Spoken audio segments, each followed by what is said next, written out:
નમસ્કાર, શો ટાઈમમાં આપનું સ્વાગત છે। ભાવનગર તાલુકાના ભાલ પંથકમાં નદીઓના વહેણ ઉપર મીઠાના અગર માટે મોટા પાળાઓ બાંધી દેવામાં આવતા ભાલના ગામડાઓમાં પાણી ભરાવાની સમસ્યા ઉદ્ભવી છે। ભાલના ગામડાઓના સરપંચ, આગેવાનો અને ખેડૂતો દ્વારા આ સમસ્યા અંગે કલેક્ટરને આવેદનપત્ર આપવામાં આવ્યું છે।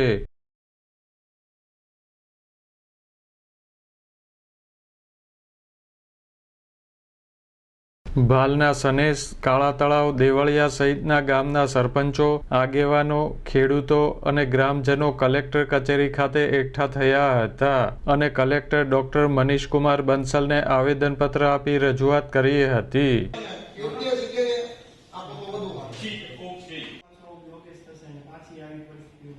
કાલે પણ પાણી પછી સાહેબ આવી ગયું દરવાજા તો ખુલ્લા હતો। કાલે પણ ગામમાં ગઈ ગયું એક તો વરસાદ એટલો હશે પેલા વરસાદમાં જ્યારે તમે જેવું પાણી આવે કે સ્થાનિકમાં વરસાદ પડે એટલે આગળ જવા માટેનો જે રસ્તો છે ને હાવ બ્લોક થઈ જાય છે।